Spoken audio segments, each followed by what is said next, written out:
Big Boss Malayalam season 6 live അപ്ഡേറ്റിലേക്ക് പോകുക. അപ്പം നമ്മുടെ ജിൻഡോ അഭിഷേക് ഇന്ന് വൻ അടി പൊട്ടു എന്നൊക്കെ പറഞ്ഞ് നടന്നവർക്കൊക്കെ വൻ നിരാശയായി. ഒന്നും നടന്നില്ല. അവർ രണ്ട് ശക്തന്മാർ തമ്മിൽ ഒരു മത്സരത്തിനിടയിൽ നടന്ന പിടിവലിയും മാത്രമേ ഉണ്ടായുള്ളൂ. അവർ മത്സരം കഴിഞ്ഞു, രണ്ടുപേരും കെട്ടിപ്പിടിച്ചു, ഒരു സ്പോർട്സ്മാൻ സ്പിരിറ്റിൽ കാര്യങ്ങളെടുത്തു, സംഭവം വിട്ടു, അത്രയേ ഉള്ളൂ. എന്നാൽ ഒരു പ്രൊമോ വന്നെന്നും പറഞ്ഞുകൊണ്ട് എന്തൊക്കെയായിരുന്നു, ജിൻഡോ അങ്ങനെയാണ്, കുറച്ച് പേർ പറയുന്നു ജിൻഡോ ഇങ്ങനെയാണ്, കുറച്ച് പേർ പറയുന്നു അഭിഷേക് ഇങ്ങനെയാണ്, രണ്ടും അഹങ്കാരികളാണ്, ഇത് ആരൊക്കെയാണ് എന്തിനു വേണ്ടിയാണ് പറയുന്നതെന്നൊക്കെ എല്ലാവർക്കും അറിയാം. പക്ഷേ അവരുടെ ഉദ്ദേശങ്ങളൊന്നും നടന്നില്ല. Bigg Boss Malayalam season 6 ticket to ഫിനാലയിലെ 8ാം ടാസ്ക്, അതായത് മുഖമുദ്ര എന്ന് പറയുന്ന ഒരു ടാസ്ക്കാണ്. എല്ലാവർക്കും ഓരോ ബോർഡ് കൊടുക്കും, അതിൽ സീൽ ചെയ്യുക. ഓരോ കണ്ടസ്റ്റൻസും എതിർ കണ്ടസ്റ്റൻസിനെ സീൽ ചെയ്യുക. ഏറ്റവും കൂടുതൽ സീൽ ഉണ്ടാകുന്നവർ ഓരോ ഘട്ടം ഘട്ടമായിട്ട് പുറത്താകും.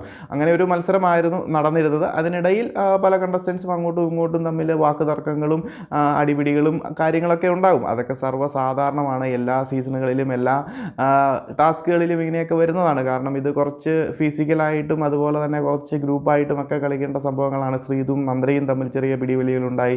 അതുപോലെ സിജോയും ജാസ്മിനും തമ്മിൽ ചെറിയ വാക്ക് തർക്കങ്ങൾ കുറച്ച് എക്സ്ട്രീം ലെവലിലേക്ക് പോയി. എന്നാൽ അത് അവിടെ തീർന്നു.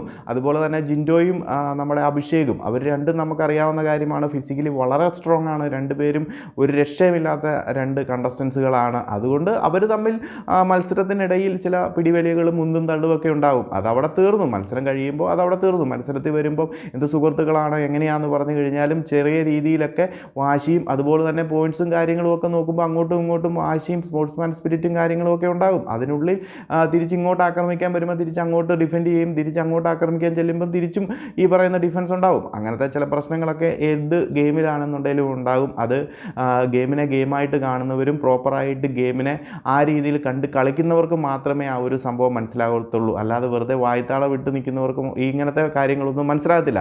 എന്താണെങ്കിലും ഈ ഒരു 8ാമത്തെ ടാസ്കിൽ അർജുനാണ് വിജയിച്ചിരിക്കുന്നത് 3 പോയിൻറ്റുമായിട്ട്. രണ്ടാമതായിട്ട് അഭിഷേക് എത്തിയിരിക്കുന്നു. അതുപോലെ തന്നെ മൂന്നാമതായിട്ട് സായിയാണ് എത്തിയിരിക്കുന്നത്. അവസാനത്തെ റൗണ്ടിൽ 4 പേര് നമ്മുടെ ജിൻഡോയും കൂടെ വന്നിരുന്നു. പിന്നെ ജിൻഡോ ഔട്ടായിരുന്നു.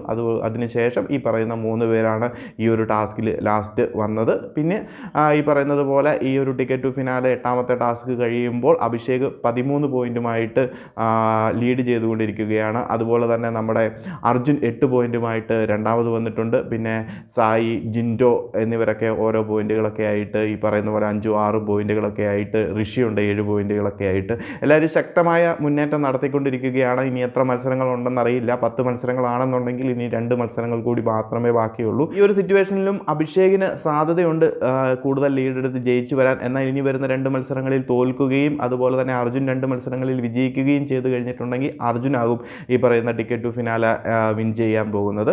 അതല്ല എന്നുണ്ടെങ്കിൽ അഭിഷേകിന് സാധ്യതകൾ കൂടും. പുറകിൽ നിൽക്കുന്ന ബാക്കി ആർക്കും തന്നെ വേറെ ആര് വിൻ ചെയ്ത് കഴിഞ്ഞാലും വലിയ സാധ്യതകളൊന്നും ഇനി കാണാനില്ല. എന്തായാലും നമുക്ക് നോക്കാം ഇനി എത്ര മത്സരങ്ങളുണ്ട് എന്നറിയത്തില്ല. ബിഗ് ബോസ് ചിലപ്പം 10 മത്സരങ്ങൾ വേണ്ടിയിട്ട് വേറെ കണ്ടസ്റ്റൻസിനെ ആരെയെങ്കിലും മുൻപോട്ട് കൊണ്ടുവരാൻ വേണ്ടിയിട്ട് ചിലപ്പം ഈ പറയുന്നത് പോലെ മത്സരങ്ങളുടെ എണ്ണം കൂട്ടിയെന്നും കുറച്ചെന്നും ഒക്കെ വരാം. എന്തായാലും നമ്മളുടെ ആ ഒരു കാൽക്കുലേഷനിൽ 10 മത്സരങ്ങൾ മാത്രമേ കാണാൻ സാധ്യതയുള്ളൂ. കാരണം നാളെ ഒരു ദിവസം കൂടെ നടത്തി 2 മത്സരങ്ങൾ കൂടി നടത്തി അവസാനിപ്പിക്കാനാണ് സാധ്യത കൂടുതൽ. എന്തായാലും നമുക്ക് നോക്കാം അഭിഷേക് ആയിരിക്കുമോ ടിക്കറ്റ് ടു ഫിനാലെ വിൻ ചെയ്യുന്നത്, അതുപോലെ തന്നെ അർജുൻ ആയിരിക്കുമോ.